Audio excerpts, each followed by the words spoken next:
¿El pastorado femenino tiene respaldo bíblico?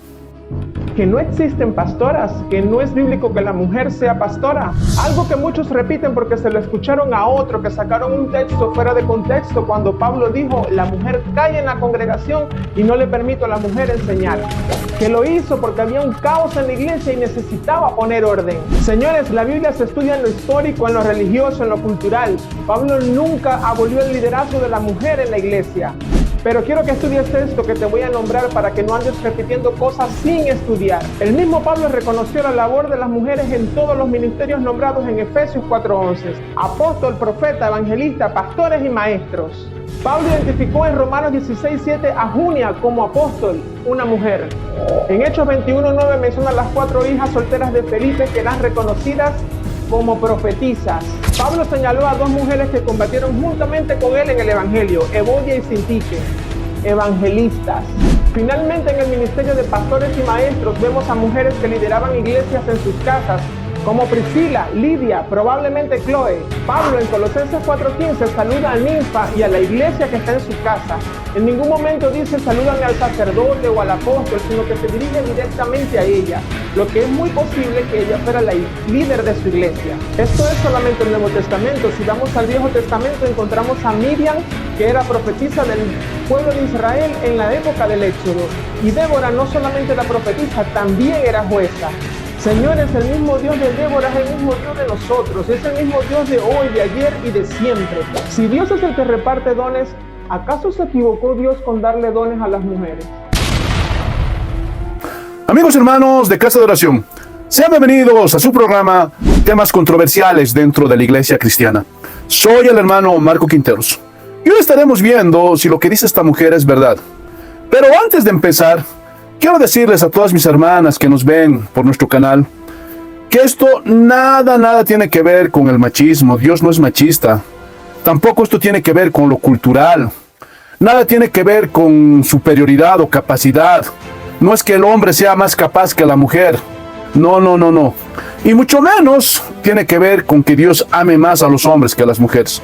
Todo eso es mentira. La Biblia claramente dice que delante de Dios todos somos iguales. Escuchen, los que conocen al Dios de la Biblia saben que Él es un Dios de orden. Y en la misma Trinidad ya podemos ver que hay un orden. Dios Padre, Dios Hijo y Dios Espíritu Santo. Y eso no significa que el Padre sea superior a Jesús o al Espíritu Santo. No. Tanto el Espíritu Santo, Jesús, el Padre son iguales en dignidad y majestad. Pero hay un orden. Y Jesús y el Espíritu Santo, de una forma voluntaria, se subordinan delante del Padre. Pero los tres son iguales. De la misma forma, hermanos, pasa entre el hombre y la mujer. Dios le dio al hombre la autoridad. Y desde el comienzo, hermanos, de esta creación, lo primero que Dios hizo fue poner las cosas en orden. En el principio todo estaba desordenado y vacío. ¿Qué hizo el Señor? Puso todo en orden, porque Él es un Dios de orden. Puso en orden los países, por eso puso reyes, para que la gente no haga lo que se le dé su gana. ¿Se imaginan si un país no tuviera autoridades? Todo sería un caos, por eso Dios puso un orden en los países. Puso también un orden en la familia. El papá es la cabeza del hogar. Hermanos, ¿para qué? Para que los demás miembros de la familia se sometan a esa autoridad. Y vuelvo a repetir, no es que la mujer sea inferior al hombre, no, sino que ese es el orden de Dios. Y por supuesto que también puso orden en la iglesia. Y la autoridad se la dio al varón. Y lo vamos a demostrar, hermanos, bíblicamente. Y vamos a refutar todo lo que dice esta mujer. Primero, nosotros no repetimos lo que otros dicen. Esta mujer habla de lo que no sabe, porque todo esto, hermanos, lo dice la Biblia, lo enseña la Biblia. Ahora, es verdad que el texto de 1 Corintios capítulo 14, versículos 34 y 35, no se refiere específicamente si la mujer debe enseñar. Hermanos, estos textos nos hablan de los dones espirituales y cómo en la iglesia de Corinto había un caos y comenzaban a hablar todos en lenguas, a gritar y hacer todo lo que hoy día se ve en la gran mayoría de iglesias pentecostales, neopentecostales y carismáticas. Y es por eso que Pablo prohíbe a la mujer, porque se levantaban y querían profetizar. Y Pablo dice, no.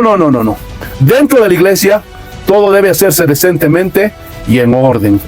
Pero el texto, hermanos, que habla de que la mujer no puede gobernar la iglesia, de que no puede ser pastora, está en 1 de Timoteo, capítulo 2, versículo 12. Porque no permito a la mujer enseñar ni ejercer dominio sobre el hombre, sino estar en silencio. Y muchos agarran este texto para decir, es que en Éfeso estaba el templo de la diosa Diana, y es por eso que Pablo prohíbe a la mujer que enseñe. Pero solo se refiere a la mujer de su tiempo. Esto era algo cultural. Pero hermanos, eso es mentira. Porque si nosotros vemos el contexto, veremos realmente cuál es la enseñanza de Pablo. Versículos 13 al 15. Pero Adán fue formado primero, después Eva. Y Adán no fue engañado, sino que la mujer siendo engañada incurrió en transgresión. Pero se salvará engendrando hijos si permaneciere en fe, amor y santificación con modestia. Y aquí ya podemos ver el orden que Dios puso en esta creación.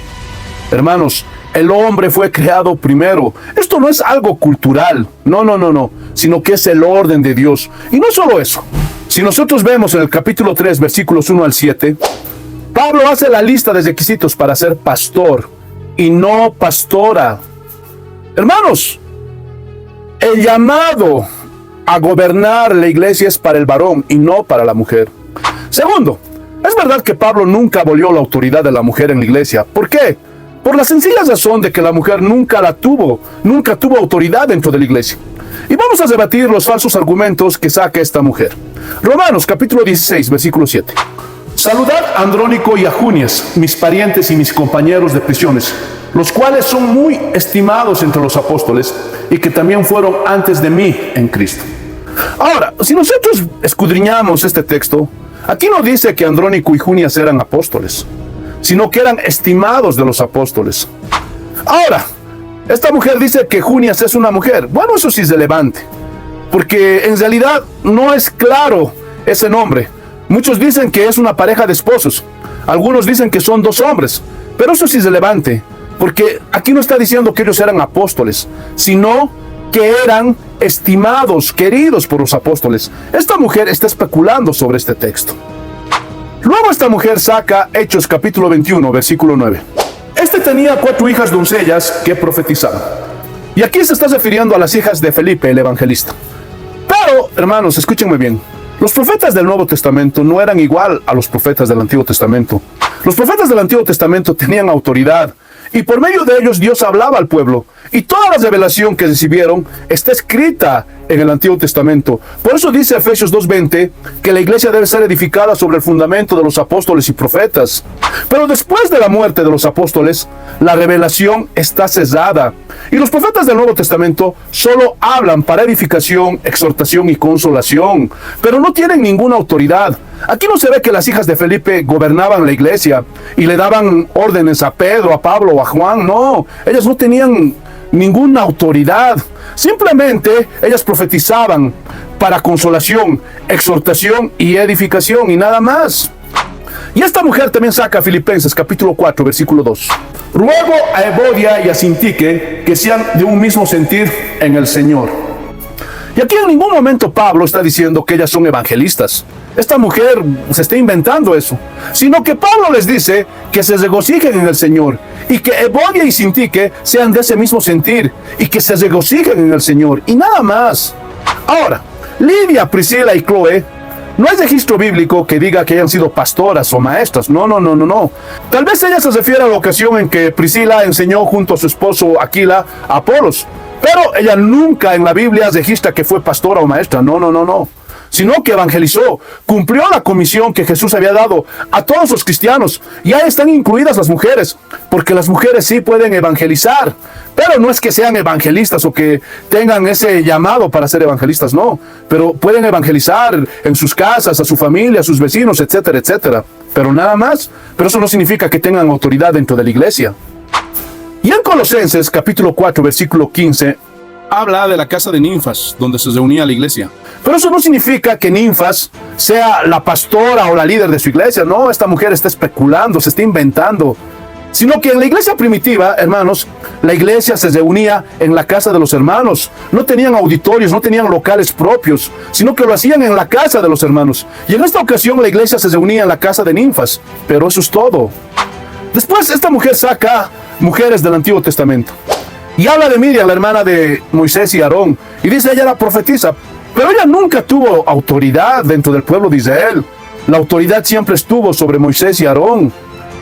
También nombra a Débora, pero ella nunca fue profeta de oficio. Ni Miriam fueron profetas de oficio. Nunca hubo una mujer que sea profeta de oficio, así como lo fue Isaías, Jeremías, Ezequiel, Daniel, etcétera, etcétera. No. Y aunque Débora fue jueza en Israel, ella no juzgó sola a Israel. Ella estaba bajo la autoridad de Barak. Hermanos, no hay respaldo bíblico que nos demuestre que la mujer puede gobernar la iglesia. Escuchen, si Dios hubiera querido que la mujer gobierne en la iglesia, hubiera dejado mandatos claros en la Escritura. Y desde el principio, en el templo, hubiera puesto sacerdotisas. Pero no se ve nada de eso, no hay registro bíblico. Y en el Nuevo Testamento, Jesús hubiera elegido apóstolas entre los 12. Pero no lo hizo, hermanos. No lo hizo. Por lo tanto, hermanos, no hay respaldo, no hay un solo versículo en la Biblia que enseñe que la mujer puede gobernar dentro de la iglesia. Alguien dirá, hermano, entonces, ¿qué puede hacer la mujer? Pues todo lo que hacen los hombres que no son pastores. Puede ser una diaconisa. Pero diaconisa no significa que tenga autoridad, como muchos cristianos hoy día piensan. Diaconisa significa servir. La mujer puede servir en la iglesia. Puede arrinconar las sillas del auditorio, puede limpiar, puede enseñar a los niños en la escuela dominical, puede ser parte de la alabanza y puede hacer muchas cosas que hacen otros hombres que no son pastores. Pero hay un mandato específico que la mujer debe de cumplir. Tito, capítulo 2, versículos 3 al 5. Las ancianas asimismo sean reverentes en su porte, no calumniadoras, no esclavas del vino, maestras del bien, que enseñen a las mujeres jóvenes a amar a sus maridos y a sus hijos, a ser prudentes, castas, cuidadosas de su casa, buenas, sujetas a su marido, para que la palabra de Dios no sea blasfemada. Hermanas, si ustedes quieren ser de bendición en sus casas, en la iglesia, entre sus conocidos, obedezcan este mandato que da el Señor y voluntariamente subordínense delante de su marido. No porque sean menos, no porque el hombre valga más que la mujer o sea más capaz el hombre que la mujer, no. Sino que haciendo eso van a dar testimonio de que son verdaderas hijas de Dios cuando se sujeten a su pastor, cuando se sujeten a su esposo. Porque, escúchenme bien, el feminismo es algo diabólico. Todas esas mujeres que quieren tomar la autoridad de su casa, de la iglesia, tienen un espíritu de rebeldía. Porque este no es un mandato que da el pastor, no es mi orden, ni la de ningún pastor. Este es un mandato de Dios. Él es un Dios de orden. Y Él es quien dio esta función, tanto al hombre como a la mujer. Así que, hermanas, cumplan la función que Dios les ha dado. Pero, ¿qué opinan ustedes? Si quieren pueden comentar, pero por favor les pido que lo hagan con respeto. Y si te gustó el video, dale un like. Y compártelo, porque de esta forma YouTube lo recomienda a más personas. Y si quieres apoyar este canal, te pido que ores por nosotros y te suscribas al canal. Y si Dios lo permite, en 8 días nos vemos con una nueva enseñanza. Un abrazo para todos. Paz del Señor.